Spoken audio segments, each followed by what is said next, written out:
All right, as we continue our breakdown on this football happy hour, the Jets are up next. They drafted Zach Wilson second overall in 2021. They expect him to grow both physically and mentally in year two. He's already working on the physical after finishing last season at 208 pounds. The second-year quarterback has reported to OTAs at 221 pounds. Some more weight, maybe some more confidence there, and that he will certainly need as we take a look at his 2021 season.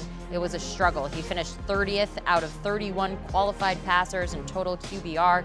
He went 3-10 as a starter, 2,334 yards, 9 touchdowns, 11 interceptions. Not what you want to see from your number 2 overall pick. Let's welcome back our Jonathan Jones. All right, we're talking about the Jets. You hear about that sophomore slump, but the Jets are hoping to see some sophomore progress in their second overall pick from 2021. What are your expectations for him this season? Yeah, I hope it's better. I hope that we see the Zach Wilson from later in the season than before the injury. And, I just go back to last season and in the offseason, their handling of Zach Wilson, sort of the contract dispute and how he went in there and was already late to training camp because of the contract dispute. Now, there wasn't that veteran leadership that he needed in that quarterback room. He had a bad offensive line, and so I'm not at all surprised that he struggled to start the season. I don't think anyone should have been surprised by that.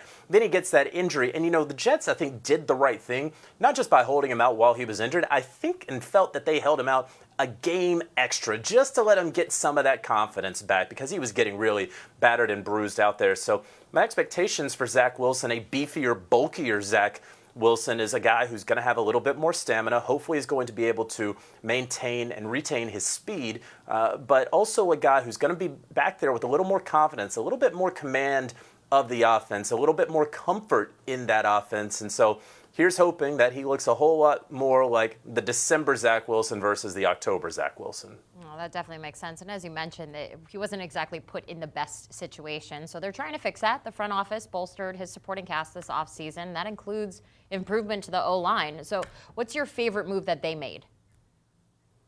Gosh, I mean, they made so many moves, right? And you can look because they needed to, and they had plenty of the cap space to do it. I really like the move they made for Laken Tomlinson. He's going to be the left guard there. They got him from San Francisco. He was a model of consistency there with the 49ers, a guy who only allowed 2 sacks last season at that left guard post. They had invested heavily in that position with Elijah Vera Tucker, trading back up in the first to get him 2 drafts ago. Now they're sliding Vera Tucker over to right guard, and they're bringing in Laken Tomlinson, who knows how well he can play that left guard position. And that's important, obviously, for the running game, for Michael Carter, for Breece Hall that they just got in the second round. But it's also, of course, important for Zach Wilson, a guy that we can say and accuse him of having some happy feet back there. Again, he developed a number of bad habits. Number one, because he played at BYU behind a fantastic offensive line, but number two, because he was behind one of the worst offensive lines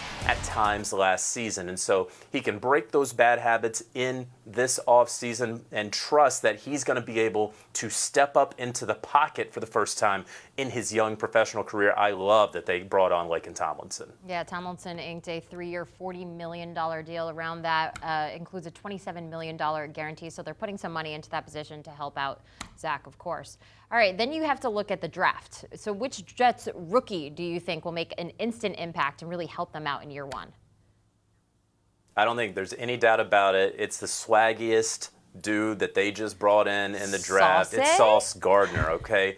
Hey, listen, he has the sauce, he has the drip, he has the swag, he has it all. I love this player out of Cincinnati, a guy who more than 1,000 passes were thrown his way, and he did not give up a single touchdown. They need that sort of mentality back there, but this is a team that gave up the most points last year. They gave up the most yards last year. They had the second fewest turnovers of any team in the NFL. They had the third fewest interceptions of any team. They allowed 30 or more points in 7 games last season. It's not just that one corner is going to solve all of those problems. They obviously had issues in their front 7 as well, but you could pass on the New York Jets and you could pass on them again, and they couldn't stop you. And so now the Jets have a young corner, in my estimation, the best corner in this year's draft, and that is going to help them take that next step that quarterbacks are hopefully going to have to think twice. Maybe not in week one. They're going to test the young rookie with the very cool nickname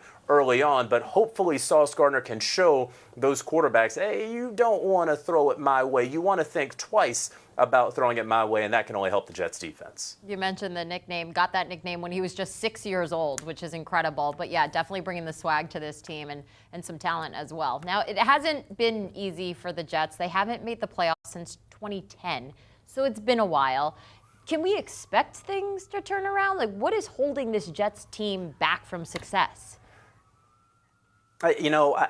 It's hard to pinpoint one thing. You mentioned 2010. It has been a very, very long time for them. So to say that it's just one thing is impossible. However, if I have to pinpoint something, I would say that there was a lack of veteran leadership. I had mentioned earlier about them not having that veteran quarterback in the room when Zach Wilson needed it in July and August. And that's not just looking in hindsight and retrospect. We were all saying that in July and August. Why don't they have the vet that in the room that Zach Wilson can learn from, who knows his position there is to be the giver of knowledge and not really competing with the number 2 overall pick for playing time. Then they finally brought in Joe Flacco, who in this, the twilight of his career, I think he understands where he needs to be and what his team needs from him. But the Jets, even with all of their free agency moves over the past couple of years, they still, I don't think, have that guy on the team that can stand up in the middle of the locker room and say, hey, I've won 2 Super Bowl rings.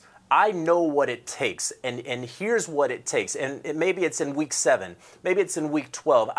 I just don't know that this is a team. They certainly haven't had it the past couple of years. I don't know that they have it this year, even though they have some championship caliber players on that roster and certainly some personnel and coaches who have plenty of rings to show for it as well. I just think that veteran leadership is something that has desperately been missing from a Jets team that, they keep trying to rebuild and rebuild. Well, sometimes you need those veterans in there who can bring the young guys along. Yeah, that's so true. And you take a look at this Jets schedule, the first 4 games against AFC North teams. You got Baltimore, at Cleveland, Cincinnati, and at Pittsburgh. It's not easy. So when you look at their whole schedule together, what's your record prediction there? Give Jets fans some hope. No. Listen, this is the season of optimism, right? There we go. So I'm going to be optimistic. I'm going to sit here and tell you that Zach Wilson is going to be able to connect with C.J. Uzomah, and that Breece Hall and Michael Carter will share the rock respectively back there in the backfield, and that they're going to figure out who needs to be on either side of the offensive line at the tackle position with Mekhi Becton. All those things said, I got the Jets at 6-11. You want to argue with me that they're going to win 7 games? Okay, maybe. But it's going to be a tough road ahead for the New York Jets.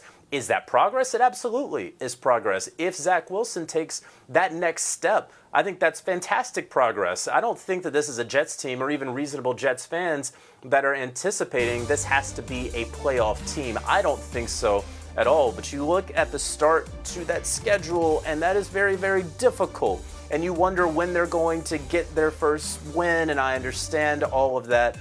But listen, it's hard in this league to start out 0-7, 0-8, 0-9. Even the worst of the worst teams don't do that. And so if you have the Jets win total at 5.5, I like the over here. I like 6. I like maybe even 7 if everything goes right. If Zach Wilson takes that step here in year 2.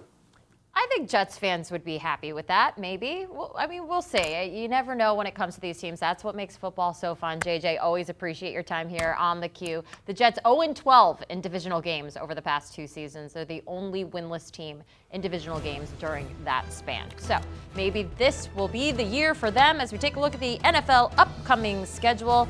As you can see, OTAs going on now until June 6th. And then June 14th to the 16th, we have mandatory minicamp. Of course, we have that Hall of Fame game coming up on August 4th.